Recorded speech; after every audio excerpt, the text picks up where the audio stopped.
Yes people, good morning, good afternoon, good evening to all of you. कैसे सब लोग? Hope so आप सब लोग बहुत बढ़िया रहेंगे। मैं बता दूं, मैं भी बहुत अच्छा हूं। सो ऑल इंटरमीडिएट के स्टूडेंट, कैसे आप सब लोग? होप सो आप सब लोग बहुत बढ़िया रहेंगे। आपकी प्रिपरेशन जोरदार चल रही होगी। बहुत सारे बच्चों का मेरे को एक डाउट आ रहा था। बच्चे पूछ रहे थे कि सर है ना, एक टीडीएस टॉपिक है जो हमारे इंटरमीडिएट में थोड़ा डिफिकल्ट पड़ता है, थ्योरेटिकल टॉपिक है, तो सर बेटर रहेगा। अब मेरे से हर किसी बच्चे ने तो क्लास नहीं ले रखी है, बहुत सारे बच्चों ने अदर टीचर से क्लास ले रखी है। सब टीचर बहुत अच्छे हैं। अब एक चीज समझना, बच्चों ने मुझे ये पूछा कि सर टीडीएस टॉपिक में हमको डाउट आता है, और आजकल मैं बताऊं आईसीआई जो है वो टीडीएस टॉपिक को ज्यादा वेटेज दे रही है एग्जाम में। अगर आप एग्जाम का ट्रेंड देखोगे तो पिछले कुछ पेपर देखोगे, 6-7 पेपर, तो उसमें टीडीएस टॉपिक की वेटेज है उसको बढ़ा दिया गया है। और टीडीएस टॉपिक से रिलेटेड एमसीक्यूज भी पूछ रहे हैं, एज वेल एज द आपको जो डिस्क्रिप्टिव क्वेश्चंस है, जो प्रैक्टिकल क्वेश्चंस है, उसमें भी टीडीएस की इंप्लीकेशन आ जाती है। तो बहुत सारे बच्चों ने बोला कि सर क्यों ना आप टीडीएस टॉपिक हमको प्रोवाइड कर लो, जिससे कि हमारा ये वाला पार्ट बहुत अच्छे से हो जाएगा।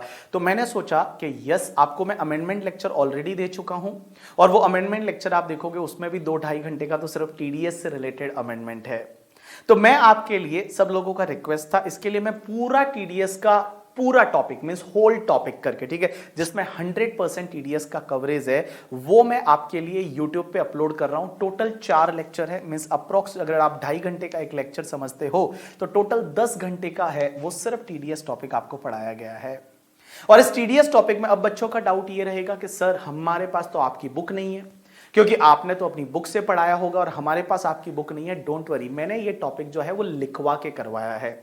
मैं, आपके पास मेरी बुक नहीं है, कोई दिक्कत नहीं, आपके पास आईसीआई का मॉड्यूल होना चाहिए, क्योंकि मैं जब क्वेश्चन डिस्कस करूंगा, जैसे ही कोई टॉपिक हो जाएगा, मैं कोई भी सेक्शन होने के बाद उससे रिलेटेड अगर कोई क्वेश्चन डिस्कस करूंगा, तो वो क्वेश्चन ये आईसीआई के मॉड्यूल से मैं डिस्कस करने वाला हूं। और आईसीआई का मॉड्यूल जो है वो आपके पास में होना चाहिए। बाकी मेरी बुक नहीं है आपके पास, चलेगा, आपके पास एक नोटबुक और होनी चाहिए।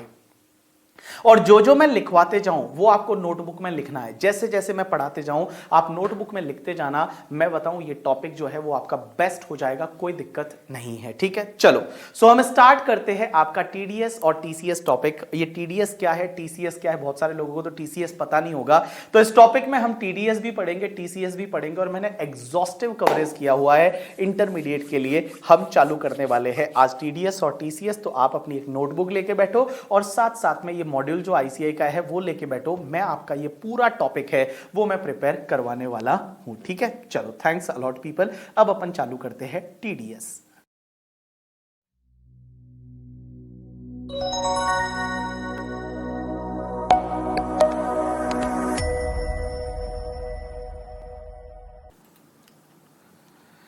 Yes people, good morning, good afternoon, good evening to all of you. कैसे सब लोग? होप सो आप सब लोग बहुत बढ़िया रहेंगे। मैं बता दूं, मैं भी बहुत अच्छा हूं। तो आप लोगों को आवाज आ रही है या नहीं आ रही है, बताओ मुझे।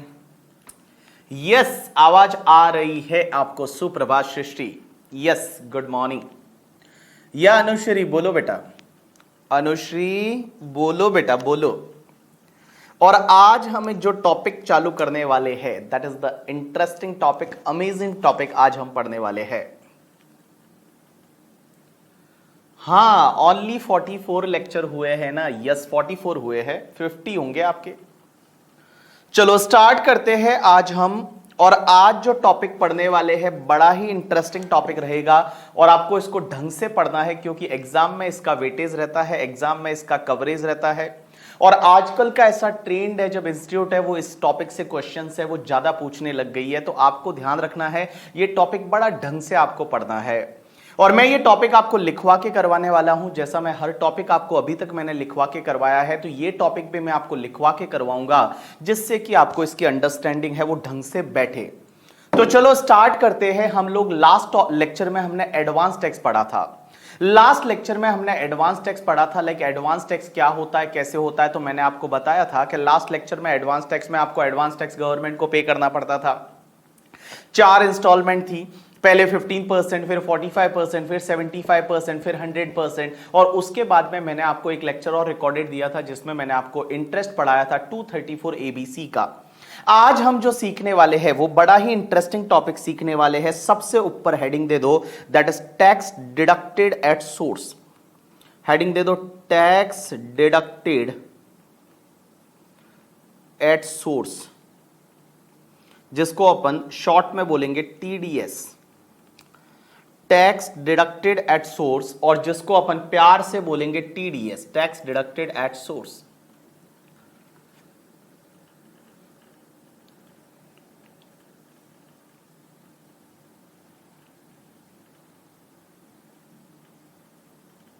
हाँ, yes people, so now tax deducted at source. पहली चीज तो सर ये टीडीएस होता क्या है, तो एक एग्जांपल लेते हैं और एग्जांपल से समझने की कोशिश करते हैं। All people just pay attention. एक एग्जांपल लेते हैं और एग्जांपल से हम समझने की कोशिश करते हैं।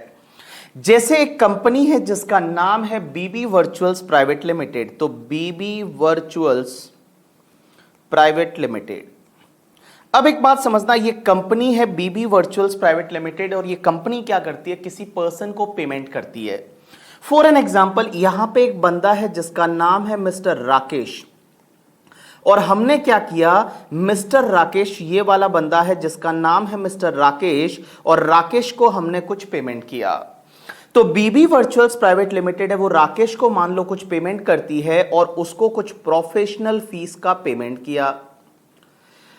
अब क्वेश्चन ये आता है कि सर एक बात बताओ, टीडीएस कब कटता है कब नहीं कटता, तो समझने की कोशिश करना। पहली चीज हमेशा दिमाग में रखना कि टीडीएस में दो लोगों का इन्वॉल्वमेंट होता है, एक जो पेमेंट करता है उसका, और एक जिसको पेमेंट किया जाता है उसका। एक जो पेमेंट करता है उसका और दूसरा जिसको पेमेंट किया जाता है उसका। तो मैं बता दूं, इस एग्जांपल में बीबी वर्चुअल्स प्राइवेट लिमिटेड है, ये इसको अपन पेयर बोलेंगे। क्या बोलेंगे, पेयर बोलेंगे। इसको हम पेयर बोलेंगे, और राकेश जो है इसको हम पेई बोलेंगे, दैट इज पेई। पेई मतलब जिसको पेमेंट किया जा रहा है, पेयर मतलब जो पेमेंट कर रहा है।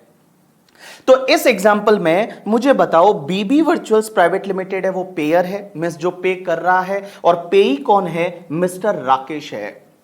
पहली चीज दिमाग में हमेशा रखना कि टीडीएस तभी कटता है जब इनकम आगे वाले के हाथ में टैक्सेबल है।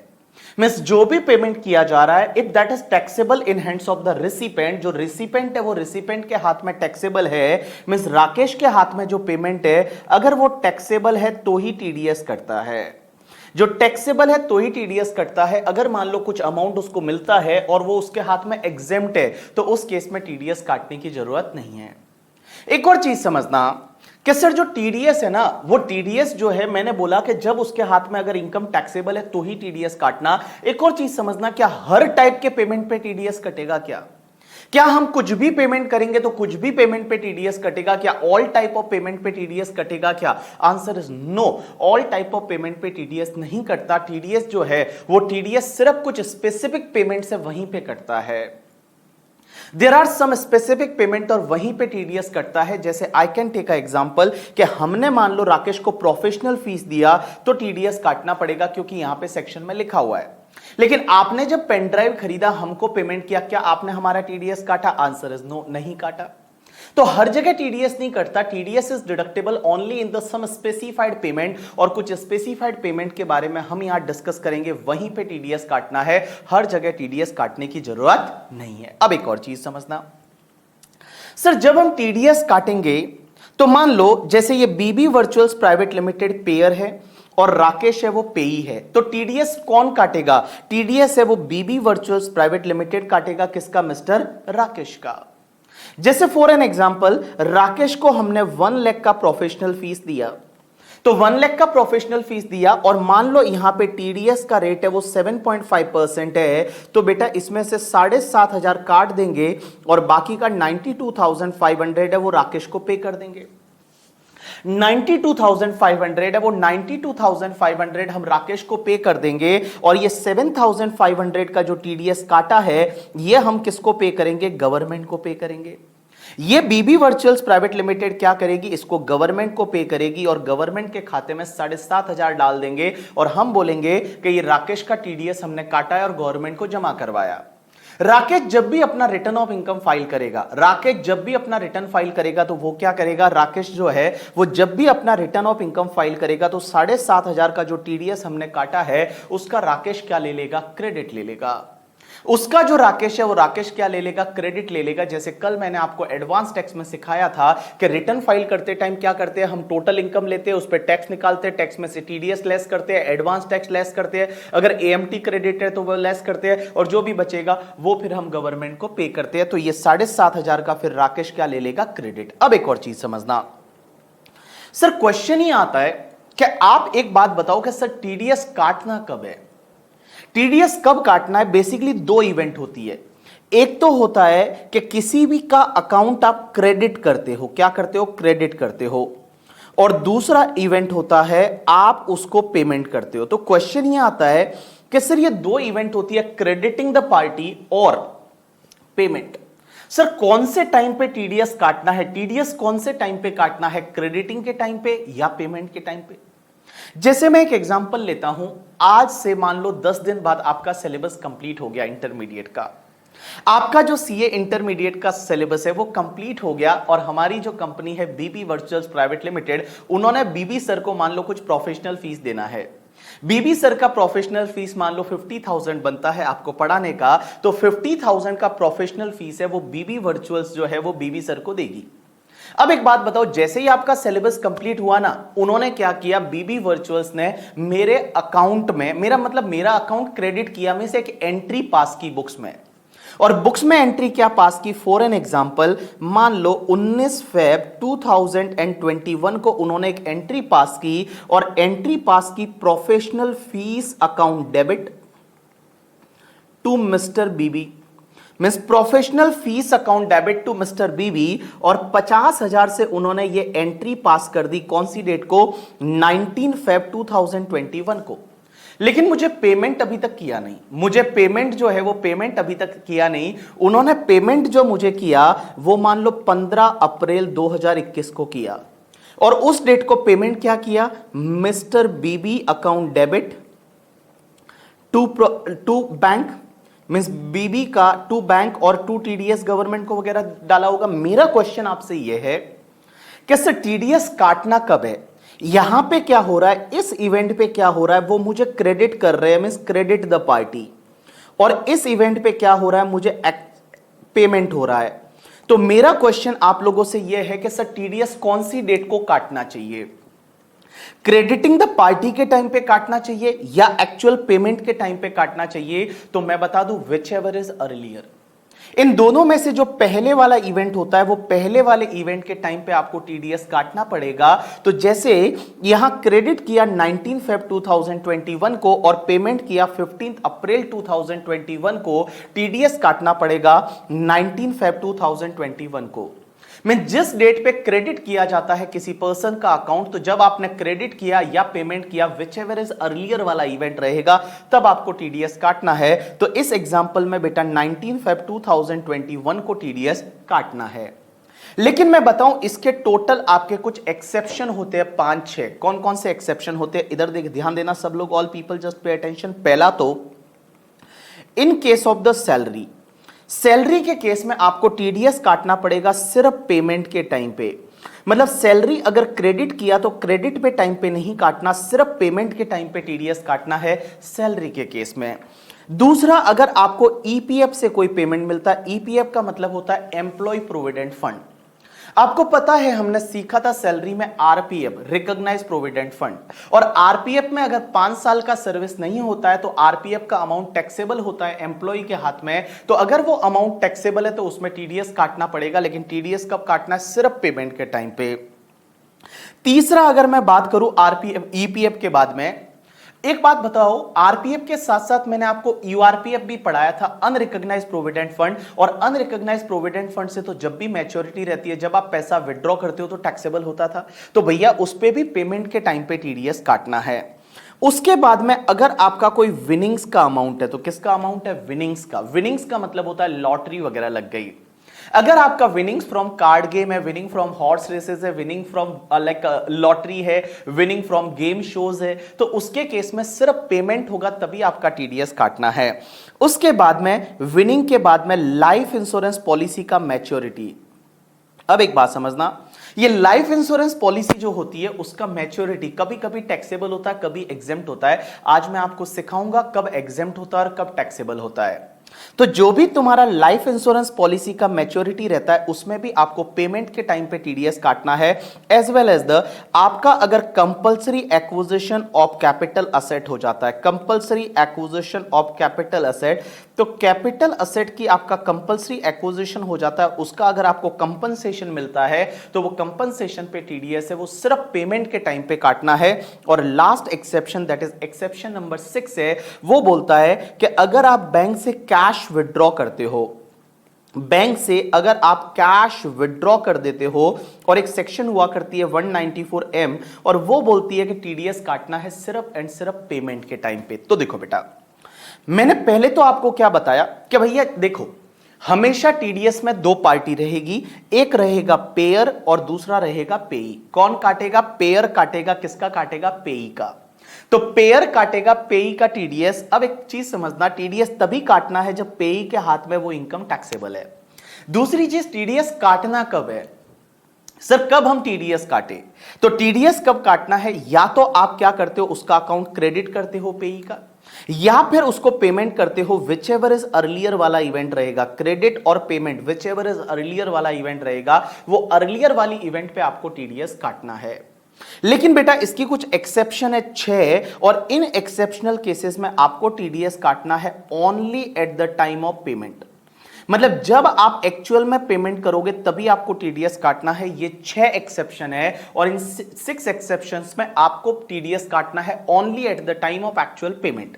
एक तो सैलरी के केस में, एक ईपीएफ के केस में, एक विनिंग के केस में, एक लाइफ इंश्योरेंस का मैच्योरिटी के केस में, एक तुम्हारा compulsory acquisition of capital asset के केस में, एक तुम्हारा बैंक से जो कैश विड्रॉ करते हो उस पर कभी कभी टीडीएस कटता है। वो कब कटेगा, क्या कटेगा, वो अपन देखेंगे। तो ये बेटा 6 केस ऐसे हैं जिसमें आपको टीडीएस है वो सिर्फ एंड सिर्फ पेमेंट के टाइम पे काटना है। अगर क्रेडिटिंग द पार्टी है उस टाइम पे आपको काटने की जरूरत नहीं है। अब एक और चीज समझना, सर एक बात बताओ, जो आगे वाला बंदा है, आप बोल रहे हो कि भाई टीडीएस है, वो टीडीएस काटना है इस पेई का, ठीक है। अब एक चीज समझना, सर जितनी भी टीडीएस की रेट हम डिस्कस करने वाले हैं, ये जो टॉपिक है, इस टॉपिक में हम बहुत सारी टीडीएस की रेट्स डिस्कस करेंगे। कहीं कहीं पे 10% की रेट है, कहीं कहीं पे 5% की रेट है, कहीं 2% की रेट है, कहीं 1% की रेट है, मान लो कहीं 30% की रेट है। तो सर एक बात बताओ, ये टीडीएस की जितनी भी रेट्स है, ये रेट्स फ्लैट रेट है? मींस ये फ्लैट रेट है कि भाई 10% से टीडीएस काटना है, मींस 10% से ही काटना है, या फिर इसमें हमको सरचार्ज और एजुकेशन से जोड़ना पड़ेगा? जैसे मैं सिखाऊंगा रेट के 10%, कहीं पे मैं सिखाऊंगा रेट इज 2%, कहीं मैं सिखाऊंगा रेट इज 1%, कहीं मैं सिखाऊंगा रेट इज 5%। तो सर एक बात बताओ, ये जितनी भी आप टीडीएस की रेट सिखाओगे, ये रेट्स जो है ये तुम्हारे लिए फ्लैट रेट है? मींस ये रेट जो है ये फ्लैट रेट है, या फिर इसमें आपको सरचार्ज या हेल्थ एंड एजुकेशन से जोड़ना पड़ेगा? क्या ये फ्लैट रेट है या इसमें आपको surcharge and health and education से जोड़ना पड़ेगा? राइट आंसर इज, मैं बता दूं, जितनी भी रेट्स है वो सब आपकी फ्लैट रेट है, उसमें आपको सरचार्ज हेल्थ एंड एजुकेशन से जोड़ने की कोई जरूरत नहीं है। जितनी भी रेट्स हम सीखेंगे, जो भी हम रेट सीखेंगे वो फ्लैट रेट है। मींस 10% मींस 10% से काटना है, 5% मींस 5%, 2% मींस 2%, 1% मींस 1%, और 30% मींस 30%। आपको ऐसा नहीं करना कि उसमें 4% एजुकेशन से सरचार्ज वगैरह को जोड़ना है, ऐसा नहीं करना। जो रेट्स है वो सब रेट्स फ्लैट रेट है। लेकिन इसके 2 एक्सेप्शन है। पहला एक्सेप्शन तो ये बेटा कि अगर आप कभी भी एम्प्लॉय को सैलरी का पेमेंट करोगे और सैलरी के केस में टीडीएस काटना है, तो यहां पे आपको surcharge health and education cess को कंसिडर करना पड़ेगा। अगर आप किसी को सैलरी का पेमेंट कर रहे हो और सैलरी पे टीडीएस काटोगे तो सैलरी पे टीडीएस काटने के लिए अगर surcharge health and education cess है उसको कंसिडर करना पड़ेगा। सरचार्ज तो तभी करना पड़ेगा जब आगे वाले की इनकम जो है एम्प्लॉय की वो 50 लाख से ज्यादा है या 1 करोड़ से ज्यादा है, तब आपको देखना पड़ेगा। लेकिन बेटा हेल्थ एंड एजुकेशन सेस है उसको हमेशा कंसिडर करना पड़ेगा। दूसरा पॉइंट, अगर आप पेमेंट करते हो किसी नॉन रेजिडेंट या फॉरेन कंपनी को, जब भी आप किसी नॉन रेजिडेंट फॉरेन कंपनी को पेमेंट करोगे तो हमेशा आपको हेल्थ एंड एजुकेशन सेस को ऐड करना पड़ेगा। Means you have to add the health and education cess in the rate. जैसे मान लो किसी नॉन रेजिडेंट फॉरेन कंपनी को पेमेंट किया और वहां पे रेट जो है टीडीएस का वो 20% है, तो 20% प्लस 4% मींस 20.8% है। उस रेट से आपको टीडीएस है वो टीडीएस काटना पड़ेगा। Means you have to add the health and education cess. और सरचार्ज तब ऐड करेंगे जब आप पेमेंट कर रहे हो वो पेमेंट पर्टिकुलर लिमिट से ज्यादा है, तो आपको सरचार्ज भी ऐड करना पड़ेगा। You got my point or not? Yes, तो all people just pay attention. मैंने आपको क्या पढ़ाया एक बार मैं क्विकली आपको रिवाइज करवा देता हूं। देखो बेटा, मैंने आपको टॉपिक बात कर रहा हूं टीडीएस की, और टीडीएस में दो लोग होते हैं, एक होता है पेयर और एक होता है पेई। पेयर क्या करता है? पेमेंट करता है किसको? पेई को। क्वेश्चन ये आता है क्या हर पेमेंट पे टीडीएस कटेगा? Answer is no. एक तो भाई पेई के हाथ में वो टैक्सेबल होना चाहिए तभी टीडीएस कटेगा, एक तो पेई के हाथ में वो टैक्सेबल होना चाहिए तभी टीडीएस कटेगा। और दूसरी चीज ये कि बेटा अगर मान लो पेई के हाथ में टैक्सेबल भी है बट यहां पे कोई सेक्शन नहीं है उसके बारे में, तो टीडीएस नहीं कटेगा। मींस यहां कुछ स्पेसिफिक पेमेंट्स दे रखे हैं, उन्हीं के केस में टीडीएस काटना है। अब एक और चीज समझना सर, टीडीएस कब काटना है? क्रेडिटिंग द पार्टी के टाइम पे या पेमेंट के टाइम पे? Right answer is which ever is earlier. जो दोनों में से अर्लियर वाला इवेंट रहेगा, जो क्रेडिटिंग द पार्टी या पेमेंट, दोनों में से जो अर्लियर वाला इवेंट रहेगा उस टाइम पे आपको टीडीएस काटना है। अब एक और चीज समझना सर, लेकिन इसके कुछ एक्सेप्शन है, 6 एक्सेप्शन है जिनके केस में आपको टीडीएस है वो सिर्फ पेमेंट के टाइम पे काटना है। एक तो सैलरी का, एक ईपीएफ का, एक विनिंग का, लाइफ इंश्योरेंस पॉलिसी का मैच्योरिटी, और compulsory acquisition of the capital asset as well as the bank से कैश विड्रॉ करते हो। तो टोटल ये 6 एक्सेप्शनल केसेस है जहां पे आपको टीडीएस है वो एक्चुअल पेमेंट होता है तभी काटना है, अदरवाइज आपको टीडीएस काटने की जरूरत नहीं है। अब एक और चीज समझना, पेमेंट के टाइम पे काटना है। अब एक और चीज समझना सर, जितनी भी टीडीएस की रेट्स रहेगी, क्या ये रेट सब फ्लैट रेट है या इसमें हेल्थ एंड एजुकेशन से जोड़ेंगे? राइट आंसर इज ये जितनी भी रेट्स रहेगी वो सब फ्लैट रेट है, उसमें कोई भी हेल्थ एंड एजुकेशन से सरचार्ज आपको नहीं जोड़ना। लेकिन इसके 2 एक्सेप्शन है। पहला एक्सेप्शन, अगर आप किसी को सैलरी का पेमेंट करते हो या नॉन रेजिडेंट फॉरेन कंपनी को पेमेंट करते हो, किसी को सैलरी का पेमेंट करते हो या नॉन रेजिडेंट फॉरेन कंपनी को पेमेंट करते हो, तो उस केस में आपको बेटा हेल्थ एंड एजुकेशन सेस है एंड सरचार्ज है उसको कंसीडर करना पड़ेगा और उसके बाद आप टीडीएस काटोगे। अब एक और चीज समझना यहां पे कि सर यहां पे जो राकेश है उसका नाम है पेई, उसको अपन बोलेंगे पेई, और बीबी वर्चुअल इज अ पेयर। अब एक चीज समझना, ये राकेश जो बंदा है, जो पेई है, इस पेई को अपना पैन नंबर देना पड़ेगा पेयर को। ये पेई जो है ये अपना पैन नंबर देगा, अपना जो पैन नंबर है परमानेंट अकाउंट नंबर, या उसकी जगह आजकल आधार नंबर भी दे सकते हैं।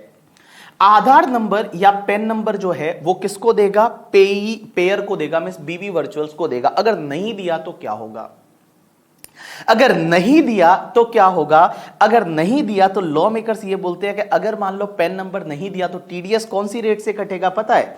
जो भी तुम्हारी रेट दे रखी है सेक्शन में वो वाली रेट, या फिर 20% विच एवर इज हायर वाली रेट से टीडीएस कट जाएगा।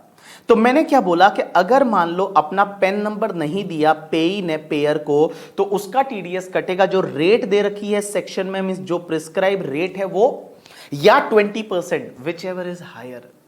जैसे मैं एक एग्जांपल लेता हूं कि मान लो प्रोफेशनल फीस पे टीडीएस कटता है 10% से, अगर पेन नंबर नहीं दिया तो 20%, मींस हायर क्या हुआ 20%, तो टीडीएस कौन सी रेट से कटेगा? 20% से। तो मैंने क्या बोला, जो रेट है वो रेट क्या है? 10%। बट अगर मान लो आगे वाले बंदे ने अपना पेन नंबर नहीं दिया तो यहां 20% से टीडीएस कट जाएगा। अगर मान लो रेट है 2% और 20% हायर कौन सा आएगा? 20%। तो अगर पेई ने अपना पेन नंबर नहीं दिया तो यहां 20% से टीडीएस कटेगा। लेकिन जैसे विनिंग के केस में, विनिंग के केस में रेट ही है 30%, तो जब विनिंग के केस में रेट 30% है और 20% हायर क्या आ जाएगा? 30%, तो 30% से ही टीडीएस कटेगा। तो इन सिंपल वर्ड में आपको बताऊं कि जो भी पेई रहेगा ना उसको क्या करना पड़ेगा, पेयर को अपना पेन नंबर देना पड़ेगा। मींस पेई जो है वो पेयर को अपना पेन नंबर देगा, और पेयर को अपना पेन नंबर अगर नहीं दिया या उसने गलत पेन नंबर दिया तो उसका टीडीएस कौन सी रेट से कटेगा पता है, जो रेट दे रखी है और 20% विच एवर इज हायर, जो रेट दे रखी है और 20% whichever is higher rate से टीडीएस कटेगा। चलो एक काम करो, आपने अभी तक सिर्फ हेडिंग दे रखा है और वो हेडिंग के बाद में अब आप कुछ लिखना चालू करो करके, ठीक है। तो ऐसा लिखो आप, basic points related to TDS, heading दो, इसके बाद टीडीएस में basic points related to TDS लिखो, basic points related to TDS, basic points related to TDS. और इसमें लिखो पॉइंट नंबर 1, पॉइंट नंबर 1 लिखो TDS is deductible only if, TDS is deductible only if, TDS is deductible only if amount is taxable in hands of recipient,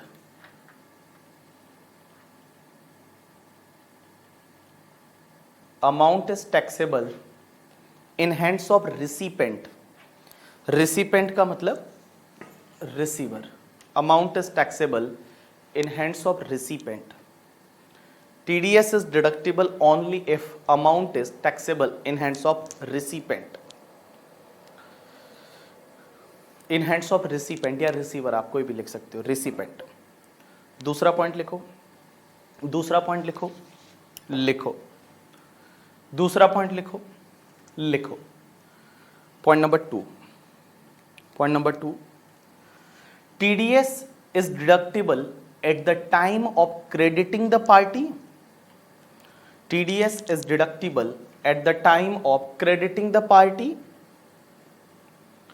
TDS is deductible at the time of crediting the party or actual payment, or actual payment whichever is earlier, crediting the party or actual payment whichever is earlier, whichever is earlier, but in following cases, but in following cases TDS is deductible, but in following cases TDS is deductible only at the time of actual payment, but in the following cases TDS is deductible only at the time of actual payment। और इसमें लिखो A B C D E F, हाँ, और सबसे पहला लिखो section 192 salary, उसके बाद लिखो section 192A EPF payment, EPF means employee provident fund, उसके बाद लिखो 194B एंड 194BB विनिंग्स, उसके बाद लिखो 194DA life insurance policy maturity, life insurance policy maturity, उसके बाद लिखो 194 LA compulsory acquisition of property, ये एक्सेप्शन है, और उसके बाद लिखो 194 N that is cash withdrawal from bank. तो आपने ये 6 एक्सेप्शन लिखे कि जहां सिर्फ पेमेंट के टाइम पे टीडीएस कटेगा। पहला क्या लिखा, 192 सैलरी, दूसरा 192A ईपीएफ का पेमेंट, तीसरा 194B और बीबी आपका विनिंग का पेमेंट, चौथा 194DA that is life insurance policy का मैच्योरिटी, पांचवा 194LA that is compulsory acquisition of property, 194N that is cash withdrawal from the bank, cash withdrawal from the bank. तो ये आपके एक्सेप्शनल केसेस है जहां पे टीडीएस सिर्फ पेमेंट के टाइम पे काटना है। तो पॉइंट नंबर 2 में क्या लिखा, एक बार वापस से बोल रहा हूं पूरा, कि TDS is required to be deductible at the time of crediting the party or payment, whichever is earlier. But in the following cases, TDS has to be deducted only at the time of the actual payment. यहां पे कितने case है? 6 case. उसके बाद लिखो point number third. उसके बाद लिखो पॉइंट नंबर थर्ड. और पॉइंट नंबर थर्ड में लिखो all TDS rates are fixed rate. All TDS rates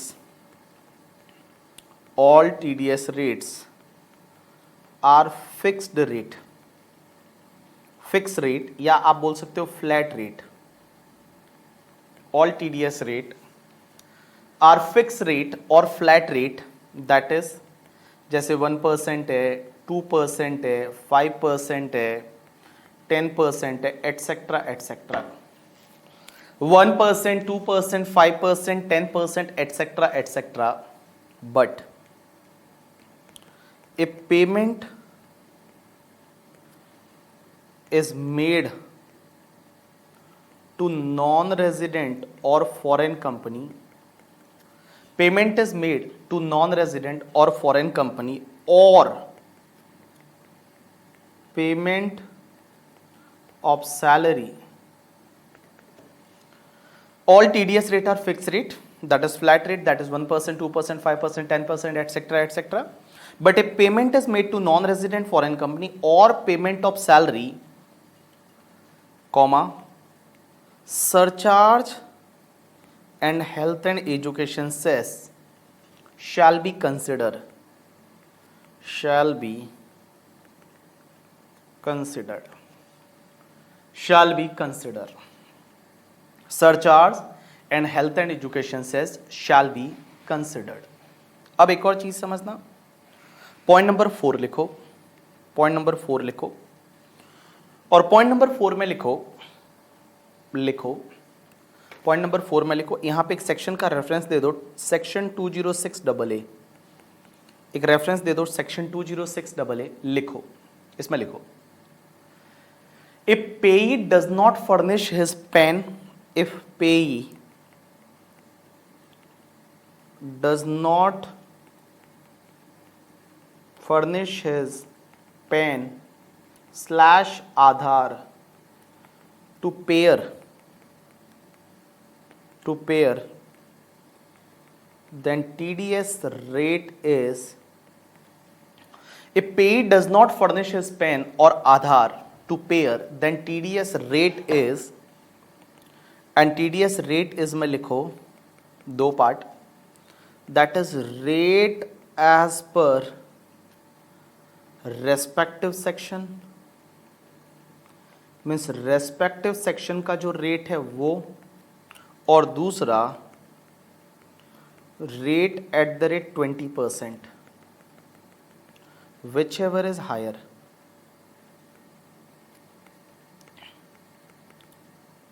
whichever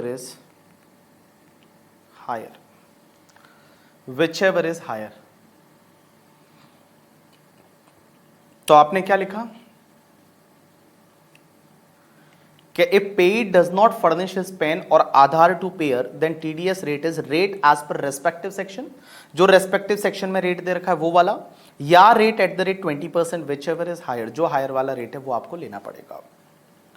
अब यहां पे एक और चीज समझना आप लोग कि भैया यहां जो आपने 20% लिखा ना, यहां पे एक स्टार मार्क करो 20% के पास में, और इस स्टार मार्क करके यहां पे लिखो कि for section 194O, for section 194O rate is 5% instead of 20%. सिर्फ एक एक्सेप्शन है कि जो सेक्शन 194O पढ़ेंगे उसमें अगर आगे वाले ने अपना पेन नंबर नहीं दिया तो उसका टीडीएस 20% की जगह 5% से कटेगा. मींस उस सेक्शन में रेट दे रखी है 1% और 5%, हायर कितना होगा 5%, तो 5% से कटेगा. ठीक है, तो आपने यहां पे 20% के पास एक स्टार मार्क लगाया और वो स्टार मार्क करके आपने क्या लिखा, that is for section 194O rate is 5% instead of the 20%. Means 20% की जगह आपका 5% है, वो 5% की रेट से टीडीएस कटेगा. You got my point or not? Yes.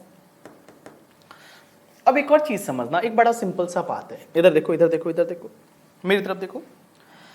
जैसे हम एक एग्जांपल ले रहे थे कि एक बंदा है बीबी वर्चुअल्स प्राइवेट लिमिटेड ने, मान लो एक बंदा है राकेश, उसको पेमेंट किया और राकेश को 1 लाख का पेमेंट किया। कितने का पेमेंट किया? 1 लाख का। राकेश को 1 लाख का पेमेंट किया। मान लो बीबी वर्चुअल्स प्राइवेट लिमिटेड टीडीएस काटना भूल गई, बीबी वर्चुअल्स प्राइवेट लिमिटेड टीडीएस काटना भूल गई और उसने पूरा 1 लाख रुपया पेमेंट कर दिया। ऐसा होता होगा ना बहुत बार कि टीडीएस काटना तो है बट आप भूल गए टीडीएस काटना।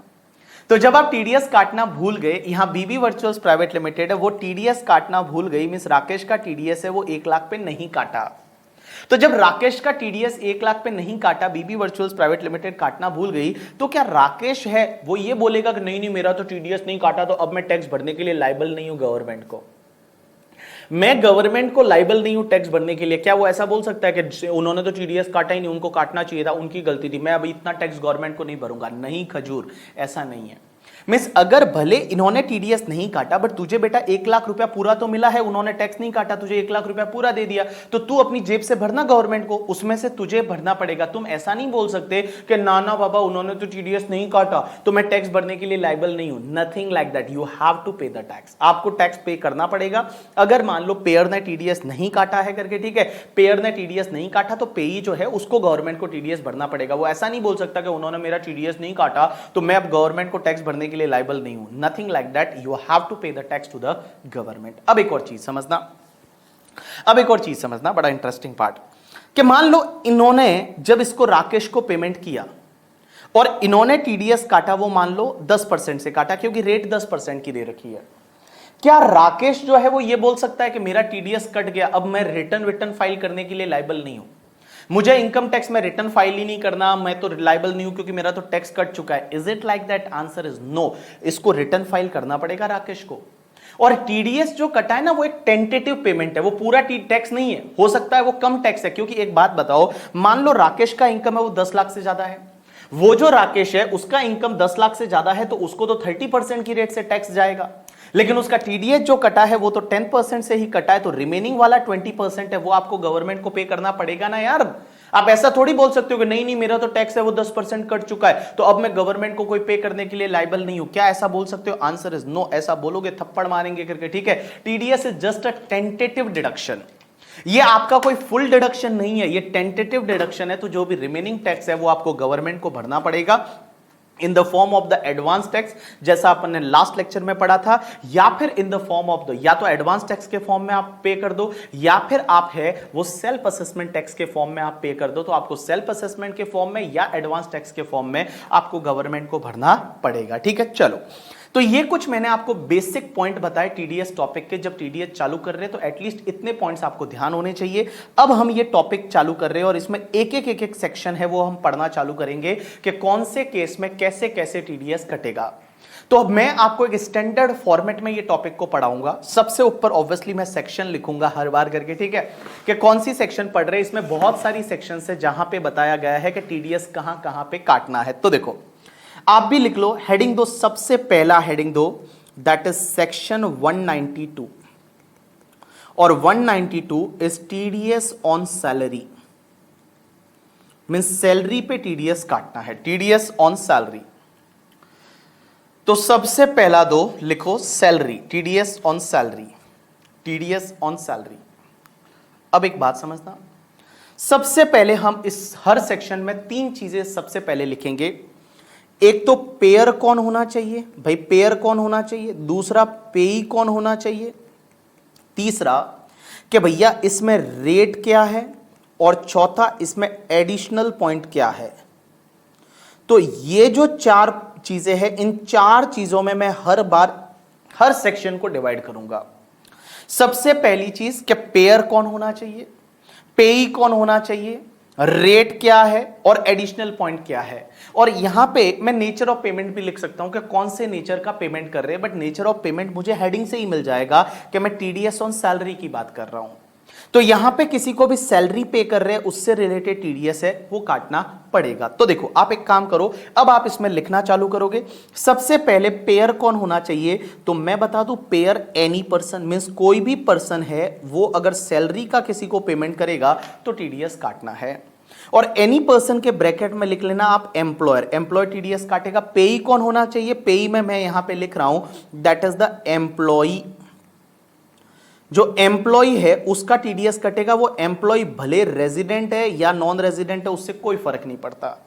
एम्प्लॉय भले रेजिडेंट है या नॉन रेजिडेंट है उससे कोई फर्क नहीं पड़ता। और रेट क्या रहती है तो मैं बता दूं, रेट जो रहती है वो स्लैब रेट है, वो स्लैब रेट से टीडीएस काटते हैं। इतना कॉपी करो आप। तो सबसे पहला pair is any person means employer. Employer का मतलब इंडिविजुअल हो, HUF company, partnership firm, AOP, BOI, कोई भी हो एम्प्लॉयर। एम्प्लॉय को क्या दे रहा है, सैलरी दे रहा है, तो टीडीएस कटेगा। रेट क्या रहेगी, स्लैब रेट से। और एडिशनल पॉइंट्स में हम यहां पे कुछ लिखेंगे, ठीक है। चलो एडिशनल पॉइंट में अभी अपन कुछ लिखेंगे। तो चलो अब एक काम करो, आप सब लोगों का ध्यान इधर होना चाहिए, सब लोगों का ध्यान इधर होना चाहिए। पहले मैं पूरा सेक्शन समझा देता हूं आपको और उसके बाद में मैं आपको चीजें लिखवा दूंगा। तो चलो इधर देखो, पहले ये आपने कर लिया कॉपी, और ये एक एक लाइन छोड़ के लिखना। मतलब ये जैसे आपने पेयर लिखा तो एनी पर्सन, फिर पेई एक लाइन छोड़ के, ठीक है। एम्प्लॉय, रेट क्या, स्लैब रेट, फिर एडिशनल पॉइंट एक लाइन छोड़ के। तो इसके बीच में एक एक लाइन है वो छोड़ना है, जैसे मैंने भी तो छोड़ा है, तो एक एक लाइन आपको भी छोड़ना है, ठीक है। इतना बचा के कहां जाओगे, क्या खरीद लोगे, क्या शादी कर लोगे इतना पैसा बचा के।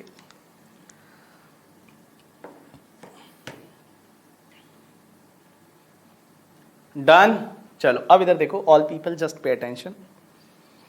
मैं कुछ एडिशनल पॉइंट आपको सिखाने वाला हूं, इधर देखना। एक एग्जांपल लेंगे और अपन हर टॉप सेक्शन को बहुत आराम से पढ़ेंगे, क्योंकि मैं बता दूं इंटरमीडिएट में ये टॉपिक बड़ा कवरेज करने लग गया है और एग्जाम में टीडीएस से रिलेटेड काफी क्वेश्चंस आते हैं।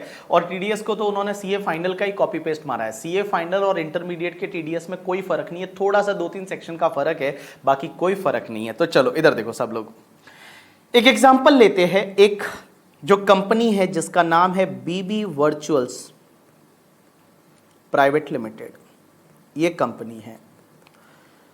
अब एक बात समझना, हमारा एक एम्प्लॉय है ये वाला बंदा जिसका नाम है मिस्टर दीपक। अब एक बात समझना, ये दीपक है बेटा। दीपक बेचारा खुश नहीं लग रहा है सर आपकी कंपनी में। चलो दीपक को थोड़ा खुश करते हैं। वाओ, दीपक बड़ा खुश लग रहा है अब, ठीक है। हाँ, तो ये जो बंदा है ये है मिस्टर दीपक। तो दीपक हमारा एम्प्लॉय है और बीबी वर्चुअल्स प्राइवेट लिमिटेड है, ये एम्प्लॉयर है। अब एक बात समझना, यहां पे क्या होता है कि ये बीबी वर्चुअल्स प्राइवेट लिमिटेड है, ये मिस्टर दीपक का टीडीएस काटेंगे। मिस्टर दीपक जो है वो मिस्टर दीपक का टीडीएस कौन काटेगा, बीबी वर्चुअल्स प्राइवेट लिमिटेड है, ये मिस्टर दीपक का टीडीएस काटेंगे। कैसे काटेंगे, स्लैब रेट से। अब एक एग्जांपल लेते हैं। जैसे मान लो हम दीपक को सैलरी दे रहे हैं, तो दीपक का जो सैलरी है पूरे साल का मिला के, दीपक का जो सैलरी है पूरे साल का मिला के सैलरी मान लो 70,000 पर मंथ है। तो 70,000 पर मंथ है तो मल्टीप्लाई बाय 12 मंथ करके, ठीक है। तो मल्टीप्लाई बाय 12 मंथ उसका जो सैलरी होता है, एक सेकेंड, तो आपका सर क्या सर 70,000 मल्टीप्लाई बाय 12 भी आपको करना नहीं आता, तो 8,40,000 हुआ। कितना हुआ, 8,40,000। अब एक बात बताओ, 8,40,000 सैलरी में उसको एक स्टैंडर्ड डिडक्शन मिल गया। स्टैंडर्ड डिडक्शन वो 50,000 वाला सैलरी में मिलता था ना, तो वो 50,000 का स्टैंडर्ड डिडक्शन मिल गया। बचा कितना, 7,90,000। अब एक बात बताओ, 7,90,000 है वो दीपक की आ गई नेट टैक्सेबल इनकम। अब हम क्या करेंगे, उस पे पहले टैक्स निकालेंगे, और टैक्स कितना आता है 790 पे। तो मैं बताऊं 790 माइनस 5 लाख आपका हुआ 2,90,000 मल्टीप्लाई बाय 20%, 58,000 ये आ गया, और प्लस आपका 12,500 वो आ गया, तो 70,500 आया। अब 70,500 में आप हेल्थ एंड एजुकेशन से 4% ऐड कर दो, तो उसमें आपने अगर मान लो 4% ऐड कर दिया 70,500 में, तो आई थिंक यहां पे 73,320 आया। सो सपोज 73,320 है, ये हमारा टैक्स आ गया। अब हम क्या करेंगे, इतना टीडीएस है वो दीपक का काटेंगे, लेकिन क्या एक साथ में काटेंगे, आंसर इज नो, हर महीने काटेंगे। तो डिवाइड करेंगे 12 मंथ से, तो 12 मंथ से डिवाइड कर दो, तो बेटा इसको मैं 12 महीने से डिवाइड कर देता हूं, तो हर महीना 6110 है, वो 6110 है, वो एम्प्लॉय का टीडीएस काटना पड़ेगा। तो इसके लिए मैंने यहां पे लिखा कि आपको स्लैब रेट से टीडीएस काटना पड़ेगा। स्लैब रेट का मतलब क्या, कि पहले जो एम्प्लॉय की सैलरी है वो सैलरी ले लो, उस पे जो टैक्स निकाल दो, और जो भी टैक्स आता है उसको डिवाइड बाय 12 मंथ कर दो, तो हर महीने आपको 6110 है वो दीपक की सैलरी से हम टीडीएस काटते जाएंगे। हम दीपक की सैलरी से कितना टीडीएस काटेंगे, 6110 है, उतना टीडीएस है वो हर महीने हम दीपक की सैलरी से काटते जाएंगे। अब एक और चीज समझना, all people just pay attention, मेरी तरफ ध्यान देना। सर मान लो दीपक है ना, वो दीपक हमको अदर इनकम का इंफॉर्मेशन देता है। दीपक बोलता है बीबी वर्चुअल्स को कि सर मेरा है ना कुछ आईएफओएस का इनकम और है, आईएफओएस का इनकम है मान लो 90,000, ऐसा हमको दीपक बोलता है कि मेरा आईएफओएस का इनकम 90,000 है। या दीपक हमको बोलता है कि सर मेरा बिजनेस का इनकम है ना, वो बिजनेस का इनकम भी मान लो 50,000 है, फॉर एन एग्जांपल, बिजनेस का इनकम है वो 50,000 है। मींस हमको वो अदर इनकम का डिटेल भी बता रहा है कि मेरा आईएफओएस का इनकम जो है ना सर, वो आईएफओएस का इनकम 90,000 है। सर मेरा बिजनेस का इनकम है ना, वो बिजनेस का इनकम 50,000 है। मींस वो हमको अदर इनकम का डिटेल दे रहा है। तो क्वेश्चन ये आता है कि क्या हमको वो भी कंसिडर करने के बाद टीडीएस काटना पड़ेगा? Answer is yes. अगर एम्प्लॉय है वो उसके अदर इनकम का डिटेल एम्प्लॉयर को देता है, एम्प्लॉय जो है वो उसके अदर इनकम का डिटेल अगर एम्प्लॉयर को देता है तो एम्प्लॉयर उसको कंसिडर करने के बाद टीडीएस काटेगा।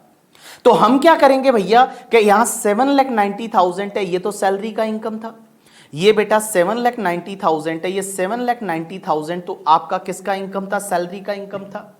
हम इस सैलरी की इनकम में और क्या करेंगे, उसका जो आईएफओएस का इनकम है या फिर उसका जो बिजनेस का इनकम उसने हमको दिया, दैट इज 90,000 इसने ये दिया, उसके बाद उसने 50,000 ये दिया, तो मैं क्या करूंगा यहां टोटल करूंगा। तो 790 में मैंने अगर मान लो 90 किया तो 860 आया और उसके बाद 910 आया, तो अब बेटा इनकम हो जाएगा 910 पे हम टैक्स निकालेंगे और डिवाइड बाय 12 कर देंगे, तो एवरी मंथ उतना टीडीएस है वो हम काट लेंगे। एवरी मंथ हम उतना टीडीएस है वो हम काट लेंगे, तो डिवाइड बाय 12 करने के बाद, तो मैं सिंपल वर्ड में बोलूं कि अगर कोई भी एम्प्लॉय है, वो एम्प्लॉय जो है वो अदर इनकम का डिटेल देता है तो एम्प्लॉयर को कंसिडर करना पड़ेगा। लेकिन एक चीज समझना, जो दीपक है वो दीपक मान लो लॉस का डिटेल देता है, तो एम्प्लॉय बोलता है कि सर मेरा कोई लॉस है, प्लीज आप वो भी ले लो ना। लॉस का डिटेल देता है, बोलता है सर मेरा बिजनेस का इतना लॉस है, आईएफओएस का लॉस है, आप लॉस का डिटेल कंसिडर करो। तो क्या एम्प्लॉयर लॉस का डिटेल कंसिडर करेगा? ना बाबा ना, नहीं करेगा। अगर एम्प्लॉय ने एम्प्लॉयर को लॉस का डिटेल दिया तो एम्प्लॉयर जो है वो लॉस का डिटेल कंसिडर नहीं करेगा, लॉस का डिटेल है वो कंसिडर नहीं करेगा, सिर्फ एंड सिर्फ इनकम का डिटेल है वो कंसिडर करेगा। तो एम्प्लॉय ने अगर एम्प्लॉयर को जो इनकम का डिटेल दिया तो कंसिडर करेगा, लॉस का डिटेल दिया तो कंसिडर नहीं करेगा, लेकिन एक लॉस का डिटेल कंसिडर करेगा, that is loss from house property. अगर हाउस प्रॉपर्टी का लॉस है तो कंसिडर करेगा, बाकी कोई लॉस का डिटेल कंसिडर नहीं करेगा। तो टीडीएस पर्पस के लिए अगर एम्प्लॉय ने एम्प्लॉयर को लॉस का डिटेल दिया तो कंसिडर नहीं करेगा, except the loss from house property. House property का लॉस है तो वो कंसिडर करेगा। अब एक और चीज समझना, सर एक बात बताओ, क्या एम्प्लॉयर डिडक्शन का डिटेल कंसिडर करेगा या नहीं? जैसे दीपक बोलता है कि मेरा सर मैंने एटीसी में कुछ पैसा डाला है एलआईसी में और उसका 70,000 का मुझे डिडक्शन मिलना चाहिए, या मैंने कोई हेल्थ इंश्योरेंस लिया है एटीडी में, उसमें मुझे 25,000 का डिडक्शन मिलना चाहिए, तो क्या डिडक्शन का डिटेल एम्प्लॉयर कंसिडर करेगा? आंसर इज यस करेगा। तो मैं सिंपल वर्ड में आपको यह बोलूं कि एम्प्लॉयर क्या क्या चीजें कंसिडर करेगा, क्या क्या चीजें कंसिडर नहीं करेगा, तो मैं बताऊं एम्प्लॉय ने अगर इनकम का डिटेल दिया तो एम्प्लॉयर कंसिडर करेगा, आंसर इज यस करेगा। अगर उसने कोई लॉसेस का डिटेल दिया तो करेगा, नहीं करेगा। लेकिन लॉसेस अगर हाउस प्रॉपर्टी का है तो करेगा, आंसर इज यस करेगा। अगर मान लो डिडक्शन का डिटेल है तो क्या कंसिडर करेगा, आंसर इज यस करेगा। और उसके बाद में वो टीडीएस काटेगा, उसके बाद में वो टीडीएस काटेगा। तो एक एग्जांपल मैं लेता हूं कि जैसे फॉर एन एग्जांपल, अपने एग्जांपल में कि जो सैलरी का इनकम था दीपक का वो था 7,90,000। मान लो 7,90,000 सैलरी का डिटेल था। अगर उसको मान लो हाउस प्रॉपर्टी का लॉस का डिटेल दिया है 1 लाख का, तो कंसिडर करना पड़ेगा, आंसर इज यस।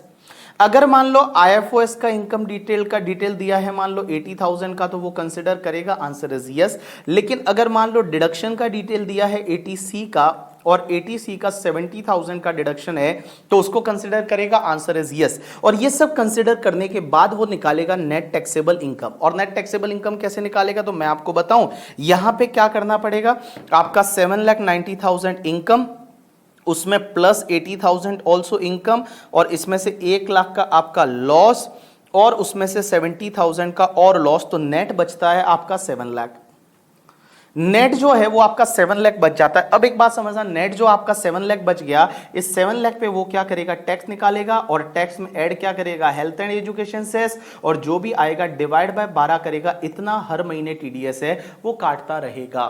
तो एम्प्लॉयर क्या करेगा, हर महीने उतना उतना उतना उतना TDS है वो एम्प्लॉय की सैलरी से काटता रहेगा, that is the TDS on salary. You got my point or not? आपको समझ रहा है या नहीं? जो मैं आपको समझा रहा हूं वो आपको समझ रहा है या नहीं? आंसर इज यस सर, हमको समझ रहा है, हमको कोई दिक्कत नहीं है। तो चलो एक काम करो, आप लोग जो एडिशनल पॉइंट वाला पार्ट है वो अपना बचा था, अब आप एडिशनल पॉइंट में एक एक पॉइंट लिखना चालू करोगे। तो लिखो एडिशनल पॉइंट में पॉइंट नंबर 1, एडिशनल पॉइंट में पॉइंट नंबर 1, और एडिशनल पॉइंट में पॉइंट नंबर 1 लिखो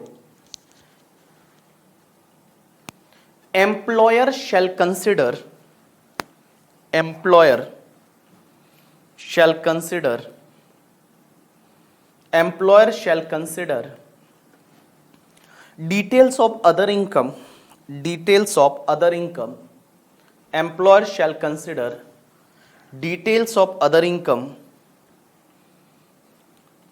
and deduction of employee, and deduction of employee, and deduction of employee, deduction of employee if furnished by employee, if furnished by employee, employer shall consider detail of other income and deduction of employee if furnished by employee। उसके बाद दूसरा note लिखो, employer shall not consider any loss, employer shall not consider any loss, employer shall not consider any loss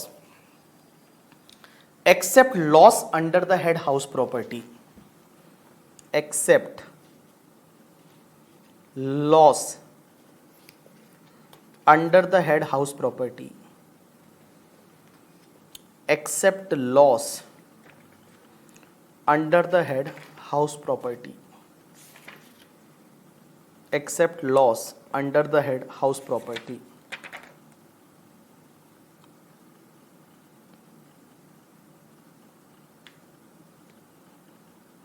except loss under the head house property।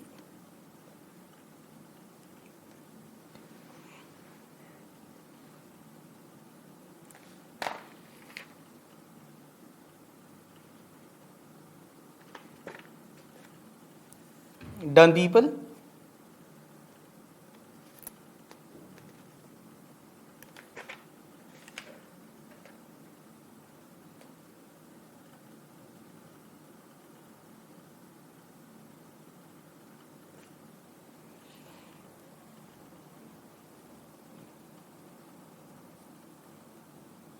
चलो done, yes people. चलो उसके बाद एक चीज समझना, एक बड़ा ही इंटरेस्टिंग केस आता है, all people just pay attention. फिर मैं आपको लिखवाऊंगा, पहले मैं आपको समझा दूंगा, ठीक है? तो अपन समझते हैं आपका पॉइंट नंबर 3। एक एग्जांपल लेते हैं और एग्जांपल से अपन समझने की कोशिश करते हैं। एक एम्प्लॉय है जिसका नाम है मिस्टर अनिश, मिस्टर अनिश एक एम्प्लॉय है बेचारा, ठीक है? आपको पता है ऐसा भी तो हो सकता है कि एम्प्लॉय एक साथ में 2 जगह काम कर रहा हो। ऐसा भी तो हो सकता है कि एम्प्लॉय जो है वो एक टाइम पे 2-2 जगह काम कर रहा हो, 2-2 कंपनियों में काम कर रहा हो। ऐसा हो सकता है नहीं? आंसर इज यस, बिल्कुल हो सकता है सर, क्यों नहीं हो सकता? एक एम्प्लॉय 2-2 जगह काम कर सकता है, नाइट ड्यूटी कहीं कर रहा है, डे में ड्यूटी कहीं कर रहा है। तो मान लो 2 कंपनियां हैं, एक कंपनी है जिसका नाम है सनी लिमिटेड, एक कंपनी है जिसका नाम है सनी लिमिटेड, और ये सनी लिमिटेड एम्प्लॉयर है, और एक और कंपनी है जिसका नाम है पूनम लिमिटेड। एक कंपनी है सनी लिमिटेड, एक है पूनम लिमिटेड। अब एक चीज समझना, अनिश क्या करता है? 2 जगह जॉब करता है। मीन्स एक तो सनी लिमिटेड के यहां पे जॉब करता है और एक बेटा पूनम लिमिटेड के यहां पे भी जॉब करता है। तो एक तो सनी लिमिटेड के यहां पे जॉब कर रहा है, एक पूनम लिमिटेड के यहां पे जॉब कर रहा है, तो दो उसके एम्प्लॉयर है।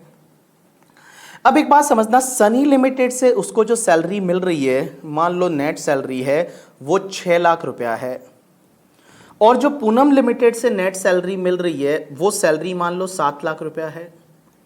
तो 7 लाख उसको सैलरी मिल रही है सनी लिमिटेड से, और 6 लाख मिल रही है सनी लिमिटेड से एंड 7 लाख मिल रही है पूनम लिमिटेड से। तो दो अलग अलग लोगों से सैलरी ऐसे मिल रही है। अब मुझे एक बात बताओ, अनिश का टीडीएस कैसे कटेगा? तो मैं बताऊं, अनिश का टीडीएस पहले सनी लिमिटेड कितना काटेगी, तो 6 लाख पे टैक्स कैलकुलेट करेंगे। तो मुझे एक बात बताओ, 6 लाख पे टैक्स कितना आता है और यहां पे आपका 7 लाख पे टैक्स कितना आता है? तो अगर आप 6 लाख पे टैक्स निकालने जाते हो तो आपका देखो 5 लाख तक 12,500 आया भैया, 5 लाख तक 12,500 आया, और 5 लाख के ऊपर 1 लाख पे 20,000 आया, तो 20,000 plus 12,500 it's comes to the 32,500। और 32,500 में आप 4% ऐड कर दो, तो 32,500 में अगर आप 4% ऐड कर देते हो तो 13,000 हुआ। तो 32,500 प्लस 32,500, हाँ आई थिंक 33,800 हुआ। तो यहां पे टीडीएस कितना कटेगा? 33,800। तो 33,800 का टीडीएस है वो सनी लिमिटेड काटेगी। सनी लिमिटेड कितना टीडीएस काटेगी? 33,800। अब एक बात बताओ, पूनम लिमिटेड कितना टीडीएस काटेगी? तो 5 लाख तक तो वही 12,500, और बाकी तुम्हारा 2 लाख पे 20% 40,000। So 40,000 plus 12,500 it's comes to the 52,500 multiply by health and education cess 4%। अगर आप जोड़ते हो तो 2100 plus 52,500 it's comes to the 54,600। तो मुझे एक बात बताओ, यहां 54,600 टीडीएस है वो पूनम लिमिटेड काटेगी, और सनी लिमिटेड जो कंपनी है वो कितना 33,600 है, 33,800 है वो टैक्स काटेगी। तो मुझे एक बात बताओ, उसका टोटल टीडीएस कितना कटेगा? तो मैं टोटल टीडीएस बोलूं आपको 54,600 प्लस आपका 33,800 इट्स कम्स टू द 88,400। तो बेटा 88,400 है उतना टीडीएस कटने वाला है किसका?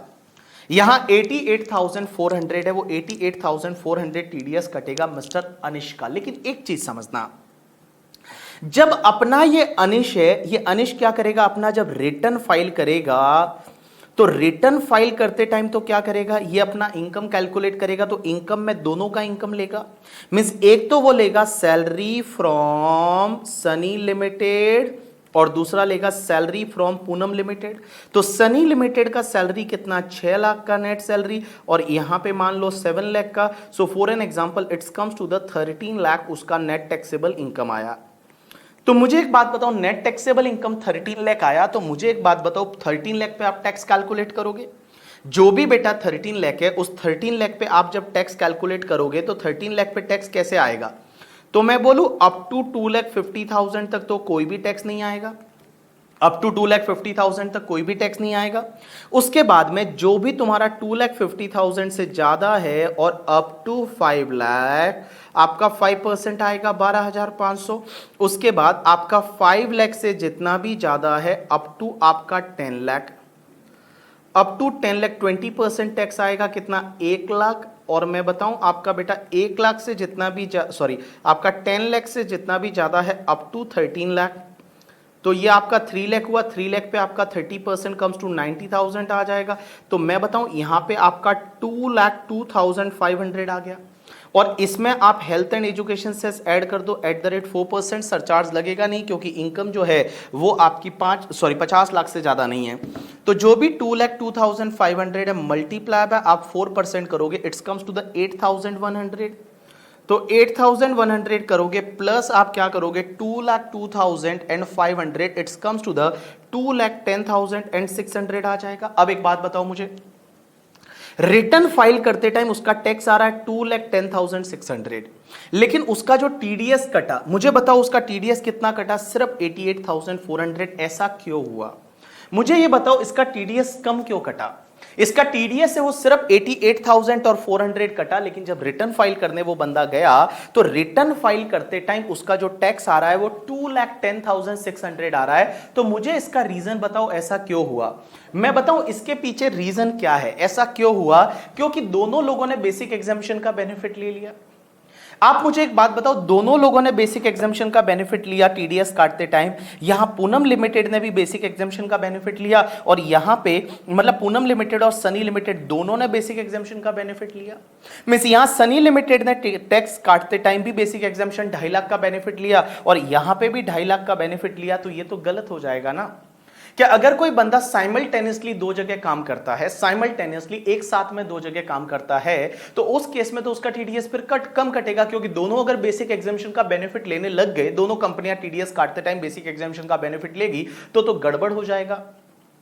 तो गड़बड़ हो जाएगा ना अगर ऐसा हुआ तो उसके लिए लॉ मेकर्स ने क्या किया कि लॉ में लिखा ऐसा कि अगर कोई बंदा है जो अनिश है, वो अगर दो एम्प्लॉयर के साथ एक साथ में काम करता है, तो उसको क्या करना पड़ेगा पता है? किसी भी एक एम्प्लॉयर से मिलने वाली सैलरी का डिटेल जो है वो किसी दूसरे एम्प्लॉयर को देना पड़ेगा, और दूसरा एम्प्लॉयर क्या करेगा, उसको कंसिडर करने के बाद टीडीएस काटेगा।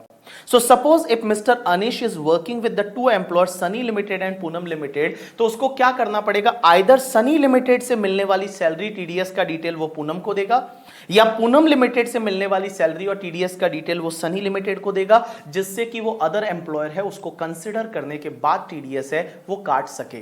तो मैं एक एग्जांपल लेता हूं। इसी वाले एग्जांपल में मान लो यहां अनिश की चॉइस है वो पूनम लिमिटेड है, तो वो क्या करेगा? ये डिटेल पूनम लिमिटेड को देगा।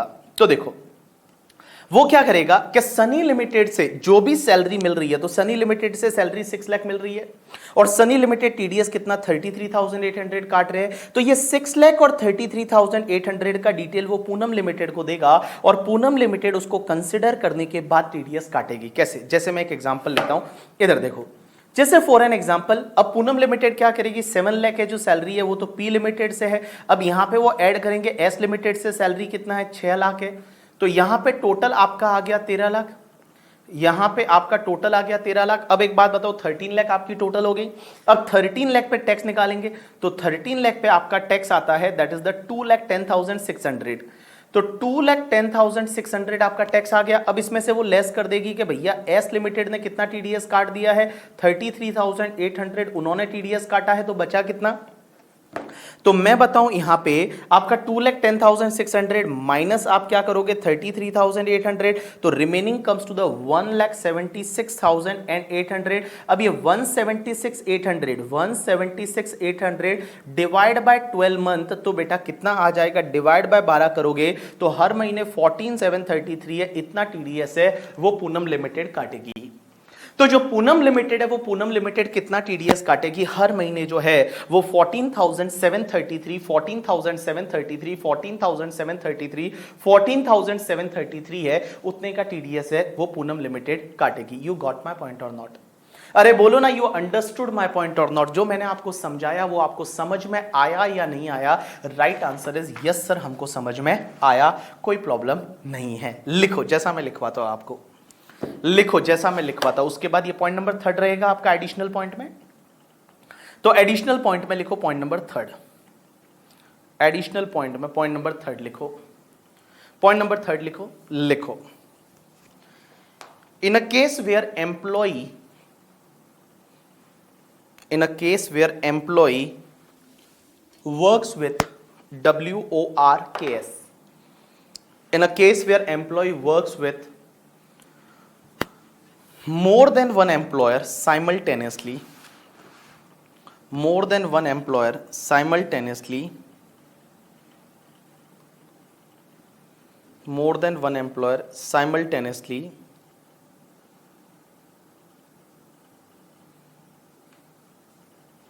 simultaneously, or employee change his job, or employee change his job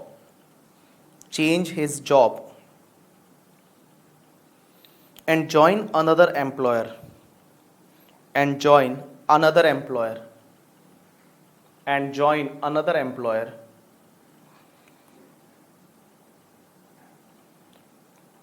then at his own option, then at his own option he may furnish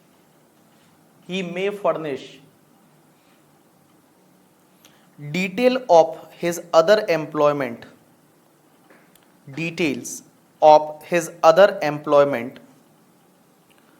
to any one of the employer to any one of the employer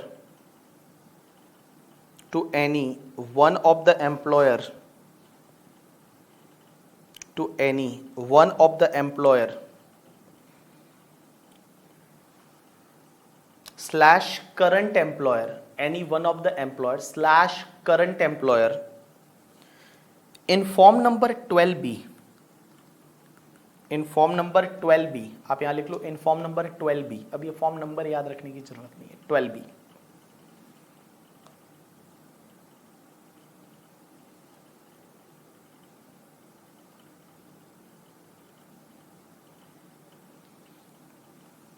in form number 12b।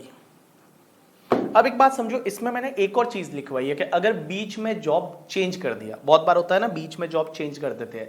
पहले आप जो job करते थे वो job करते थे किसी एक कंपनी में, अब एक बात बताओ आपने जुलाई में जॉब चेंज कर दिया, तो जुलाई में जॉब चेंज किया तो नया एम्प्लॉयर कैसे टीडीएस काटेगा? तो वो पुराने एम्प्लॉयर से जो सैलरी वगैरह आपको मिली हुई है उसको कंसिडर करने के बाद टीडीएस काटेगा। बट ये आपके पास ऑप्शनल है, आप चाहो तो ऐसी डिटेल दे सकते हो जिससे कि अगला एम्प्लॉयर है वो एक साथ में पूरा ढंग से टीडीएस काट सके। ठीक है, चलो अब एक और चीज समझना, एक बड़ा ही इंटरेस्टिंग पॉइंट सिखाने वाला हूं, आपका पूरा ध्यान इधर होना चाहिए। अब ये जो पॉइंट मैं सिखा रहा हूं उसका पूरा ध्यान आपका इधर होना चाहिए। उसके बाद आपको चाहिए तो इसको आप कॉपी कर लेना, अगर नहीं चाहिए तो कोई प्रॉब्लम नहीं है, मैं आपको थियरी पार्ट में लिखवा के दे दूंगा। चलो इधर देखो, सब लोग इधर देखना। All people just pay attention, एक बड़ा ही सिंपल सा चीज यहां बता रहा हूं, आपका ध्यान रखना, थोड़ा सा एंटिक है but pay attention. All people just pay attention. Sir क्या बोल रहे हो, एंटिक है नहीं है, समझ में नहीं आ रहा। चलो इधर देखो, अभी समझेगा। एक एग्जांपल लेते हैं, एक एम्प्लॉयर है, में से कंपनी है जिसका नाम है मान लो बजाज फाइनेंस लिमिटेड। एक कंपनी है that is called employer Bajaj finance limited. अब एक बात समझना, इसका एक एम्प्लॉय है जिसका नाम है मिस्टर बाला। मिस्टर बाला एक एम्प्लॉय है, बजाज फाइनेंस लिमिटेड एक एम्प्लॉयर है और एम्प्लॉय है बाला, दैट इज एम्प्लॉय इज बाला। अब एक चीज समझना, all people just pay attention, ध्यान देना इधर, सब लोगों का ध्यान इधर होना चाहिए। एक एम्प्लॉय है जिसका नाम है मिस्टर बाला। अब हुआ क्या कि बजाज फाइनेंस लिमिटेड से मिस्टर बाला को जो सैलरी मिलता है, मिस बाला को जो सैलरी वगैरह मिलता है उसमें क्या है कि मान लो इसको बाला को जो सैलरी मिल रहा है वो सैलरी है नेट सैलरी करके, ठीक है, नेट सैलरी मान लो वो है 7 लाख रुपीस, 7 लाख का नेट सैलरी है, डिडक्शन वगैरह जो भी मिलता है वो लेने के बाद, फॉर एन एग्जांपल। और इसको इसके साथ में नॉन मॉनेटरी पर्क्स मिल रहा है। Non monetary perquisite, non monetary perquisite क्या होता है, आपने सैलरी में पढ़ा हुआ है, बताओ। नॉन मॉनेटरी परक्विजिट जिसमें फैसिलिटी मिलती है, जैसे कार फैसिलिटी, बाइक फैसिलिटी। तो कार फैसिलिटी, बाइक फैसिलिटी, ये सब क्या है, नॉन मॉनेटरी परक्विजिट है।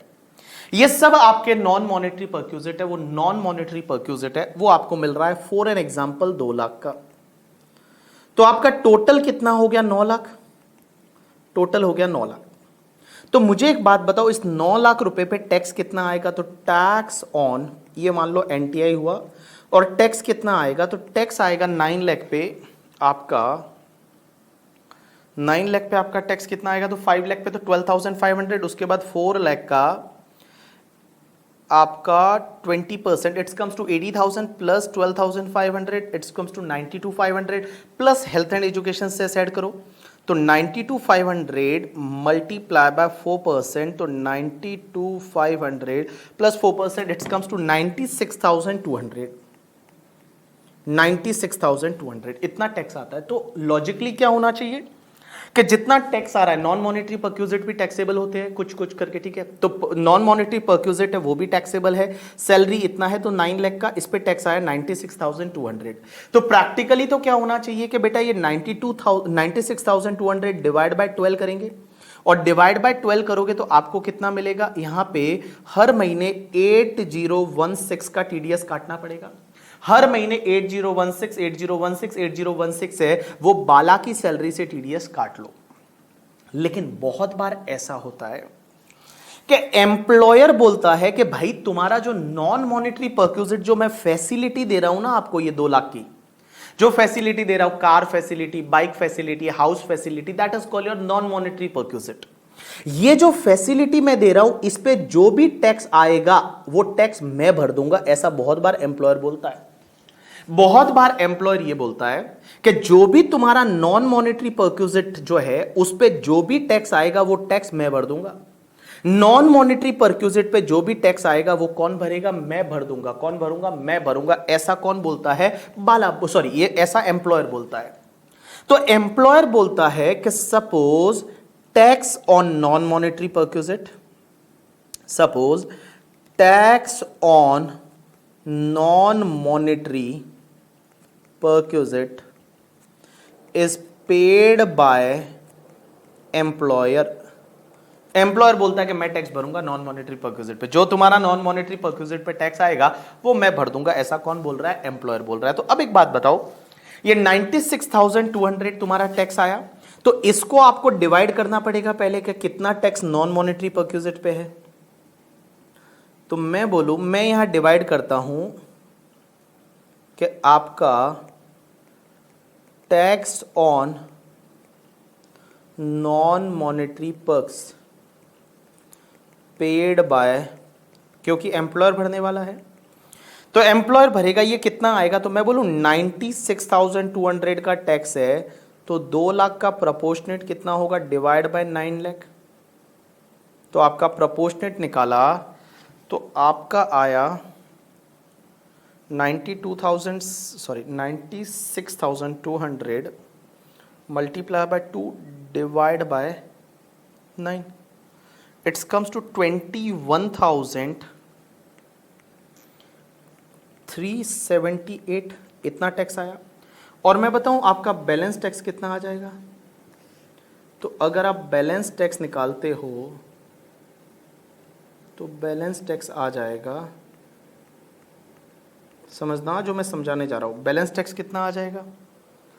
तो 96,200 minus 21,378, it's comes to the 74,822 आ जाएगा। ये तुम्हारा बैलेंस टैक्स आएगा। अब एक बात बताओ, ये जो टैक्स है तुम्हारा 21,378, ये टैक्स कौन पे करने वाला है, एम्प्लॉयर बोलेगा। एम्प्लॉयर बोलता है मैं मेरी जेब से भरूंगा ना, तुमको क्या करना है, मैं मेरी जेब से भरूंगा। तो ये एम्प्लॉयर भरने वाला है और ये एम्प्लॉय की सैलरी से कटने वाला है।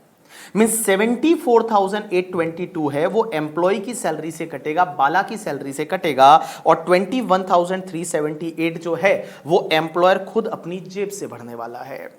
तो एम्प्लॉयर क्या करेगा, हर महीने अगर मैं बात करूं तो हर महीने 74,822 डिवाइड बाय 12, तो यहां पे आपका 74,822 डिवाइड बाय 12 करोगे तो 6235 है वो तो हर महीने किसकी सैलरी से कटेगा, एम्प्लॉय की सैलरी से।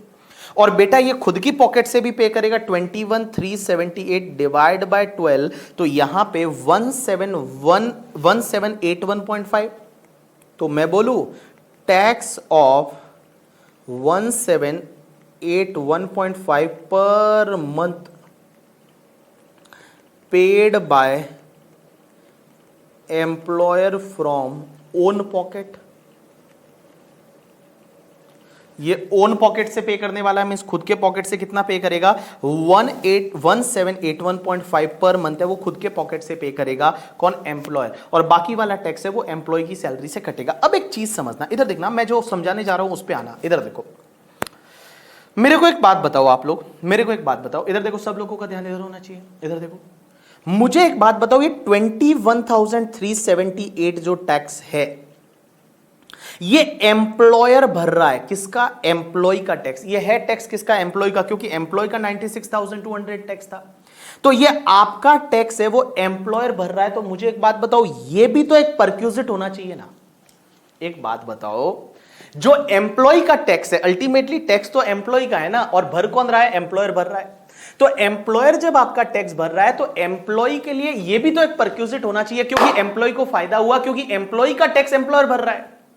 तो जब एम्प्लॉय का टैक्स एम्प्लॉयर भर रहा है तो यह भी तो एम्प्लॉय को एक फायदा हो गया ना। यहां पे भी तो एम्प्लॉय को एक फायदा है।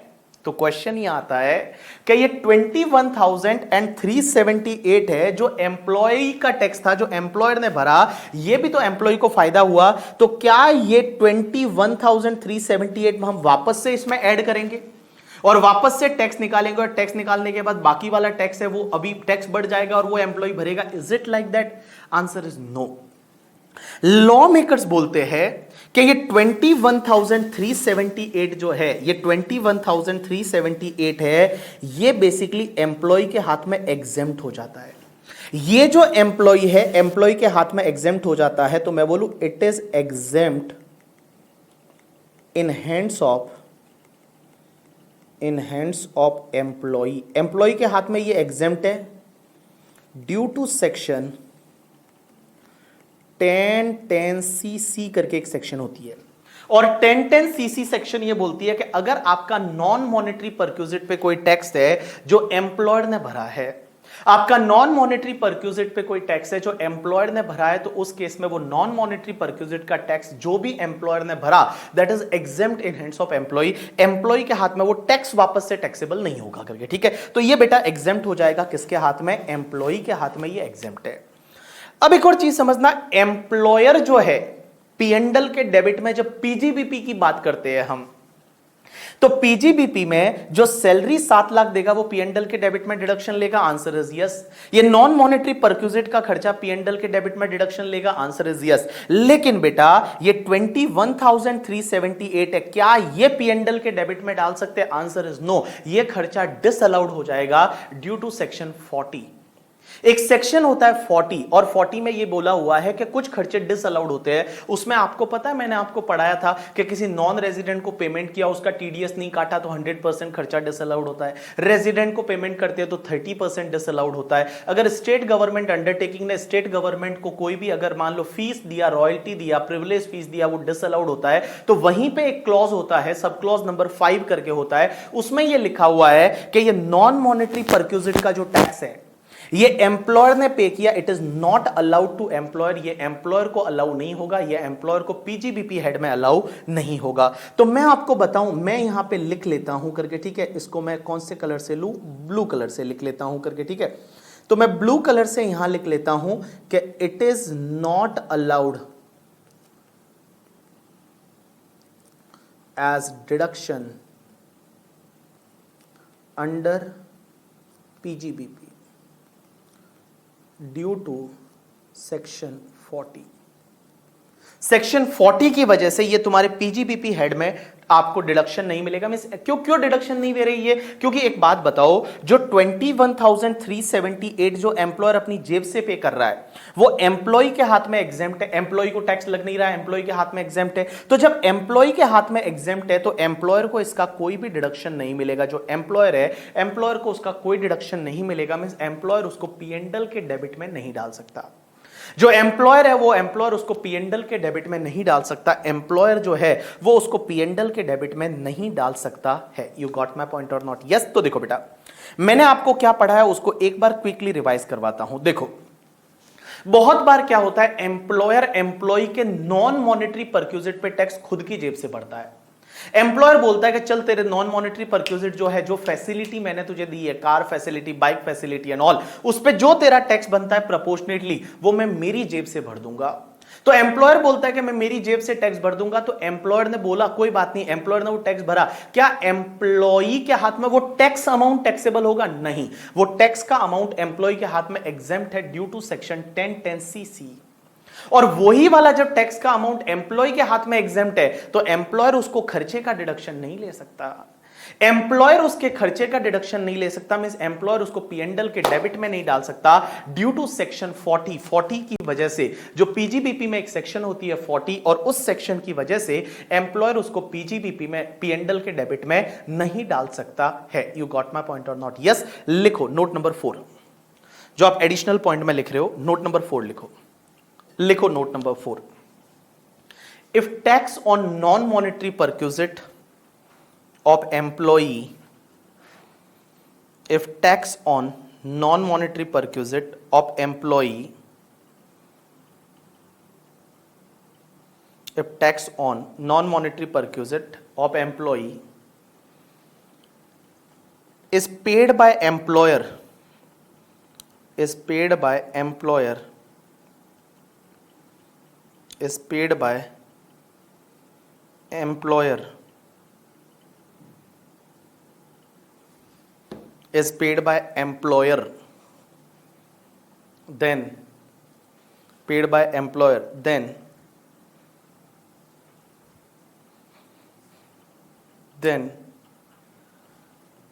such tax,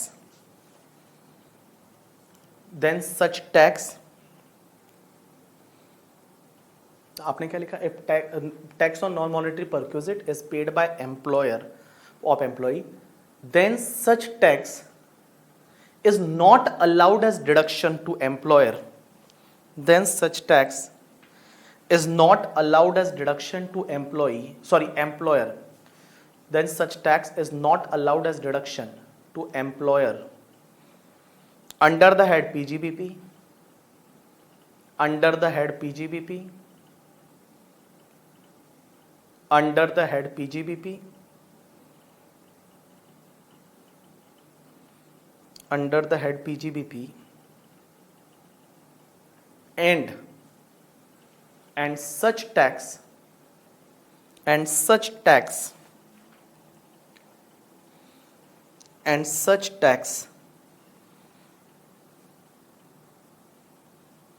is not taxable in hands of employee, and such tax is not taxable in hands of employee,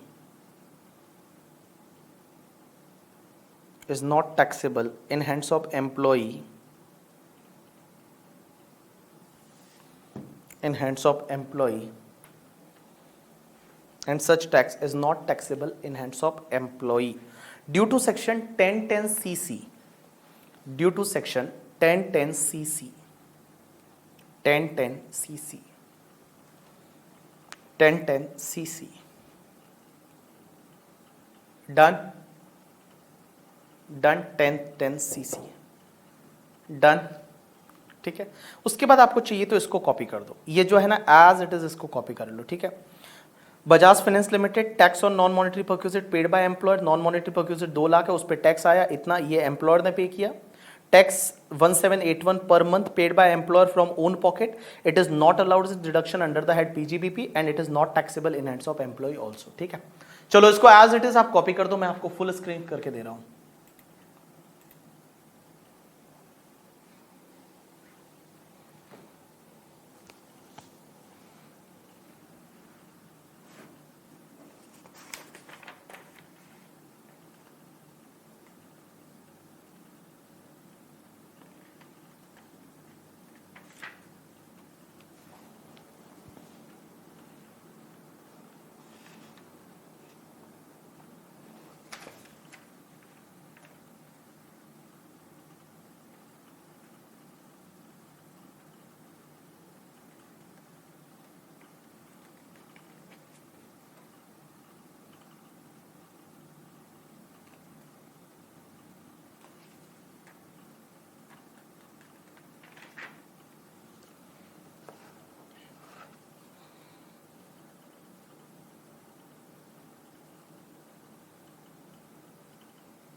done people?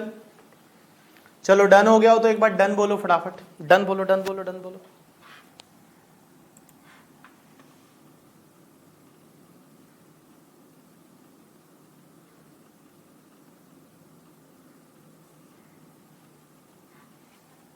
ये कॉपी करके डन हो गया हो तो डन बोल देना, ठीक है?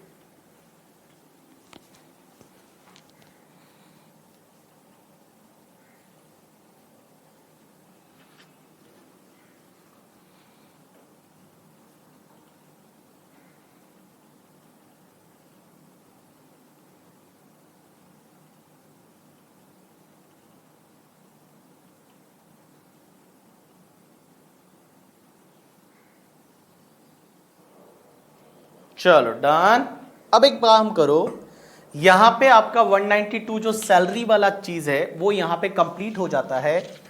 अब अपन आगे बढ़ते हैं और दूसरे सेक्शन पे चलते हैं। तो 192 जो सैलरी का टीडीएस था वो यहां पे कंप्लीट हो गया, ठीक है? चलो अब एक काम करो, आप हेडिंग दो 192A करके, और अब आप यहां पे हेडिंग दोगे 192A। All people just pay attention, heading दो 192A।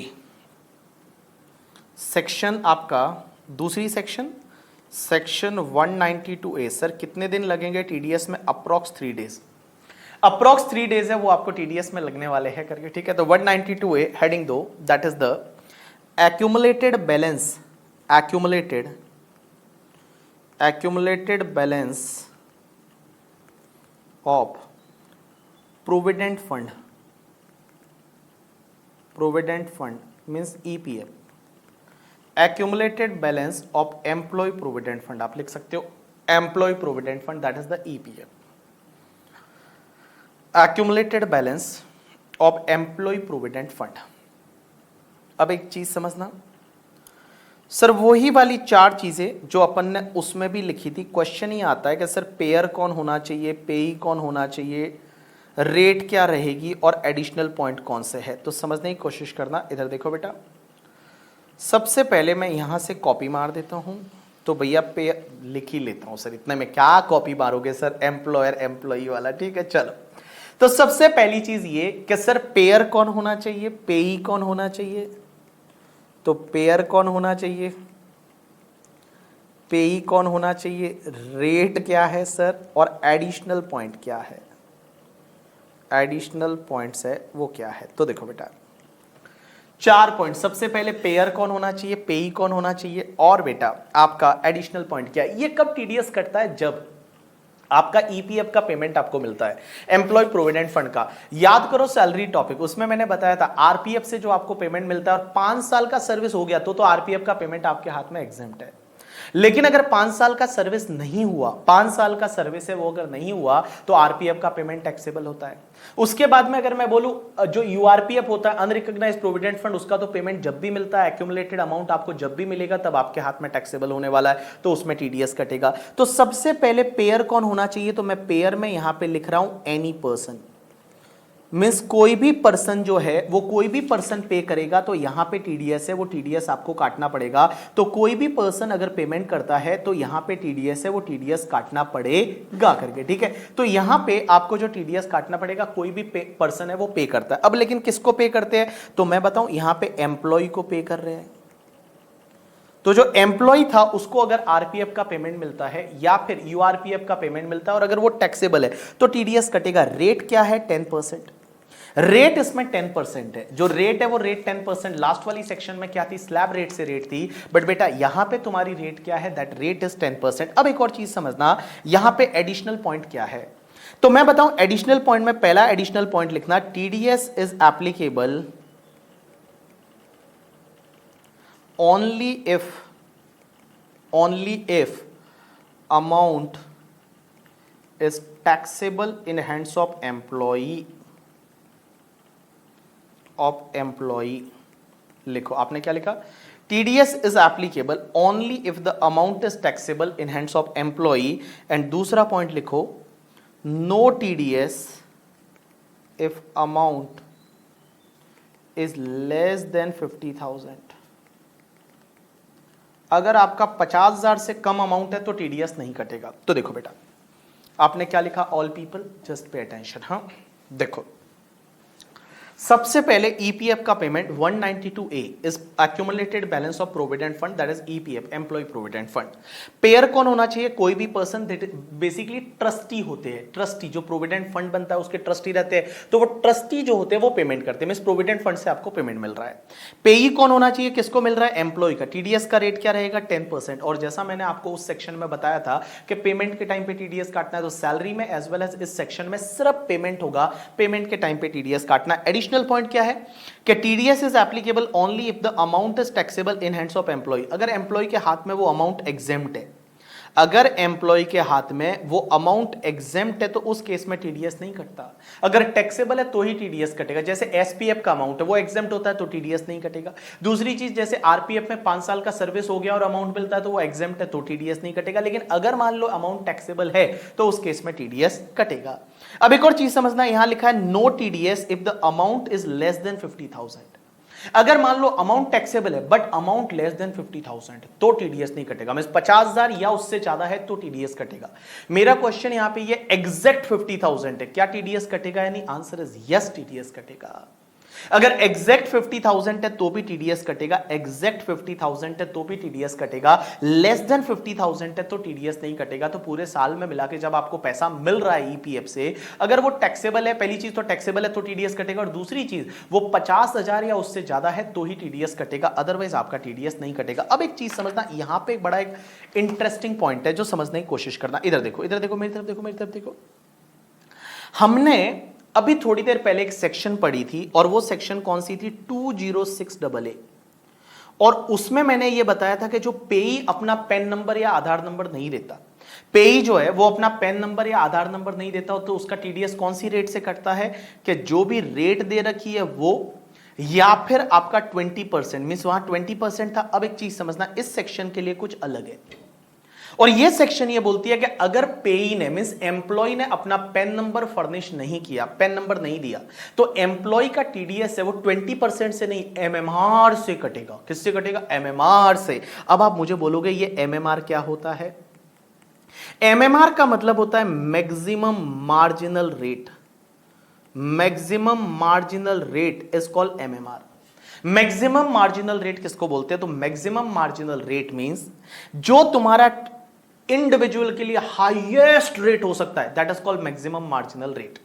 और हाईएस्ट रेट क्या होता है? तो मुझे बताओ, इंडिविजुअल के लिए हाईएस्ट रेट 30% होता है, प्लस हाईएस्ट सरचार्ज कितना परसेंट होता है? 37% होता है। तो 37% सरचार्ज। और एक बात बताओ, उसमें हेल्थ एंड एजुकेशन सेस कितना होता है? 4% होता है। तो इनकी सबकी टोटल करो, देखो कितना रेट आता है।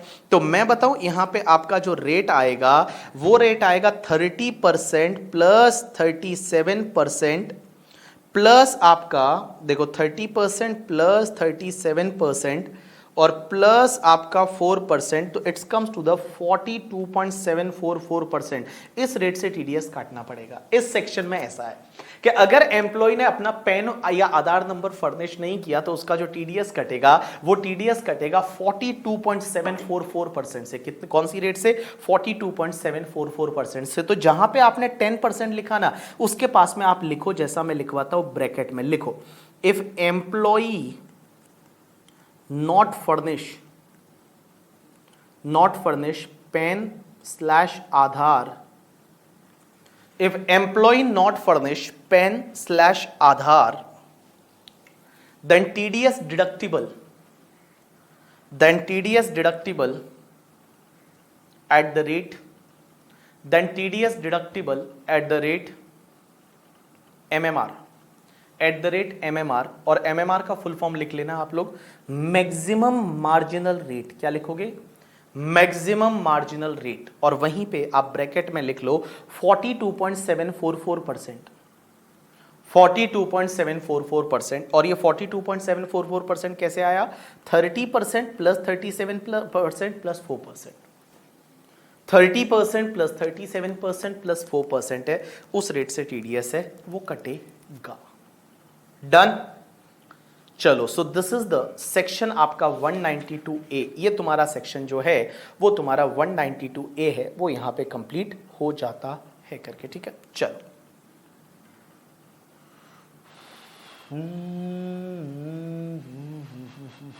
ठीक है, चलो अभी अपन ब्रेक लेंगे और ब्रेक के बाद कंटिन्यू करेंगे नेक्स्ट सेक्शन के साथ में, ठीक है। तो चलो now you have the break of the 10 minutes, और 10 मिनट्स का ब्रेक ले लो, 10-15 मिनट्स का, और उसके बाद हम कंटिन्यू करेंगे नेक्स्ट सेक्शन के बारे में। तो अभी तक आज अपन ने ब्रेक से पहले क्या क्या पढ़ा, एक तो टीडीएस का बेसिक पढ़ा कि टीडीएस में क्या क्या चीजों को आपका ध्यान रखना है, और दूसरी चीज मैंने आपको बताया कि टीडीएस में भैया जो टीडीएस है वो टीडीएस में कौन कौन सी जगह पे टीडीएस कटता है। 2 सेक्शन हम ऑलरेडी पढ़ चुके हैं, एक तो 192 that is TDS on salary, और तुम्हारा दूसरा 192A that is TDS on the employee provident fund का पैसा। तो एम्प्लॉय प्रोविडेंट फंड का पैसा जो है उस पे टीडीएस कटेगा अगर 50,000 या उससे ज्यादा है तो, और 10% की रेट से टीडीएस कटेगा, और सैलरी में टीडीएस कटता था आपका स्लैब रेट से, ठीक है। चलो सो ब्रेक ले लो, ब्रेक के बाद कंटिन्यू करते हैं। Thanks a lot people.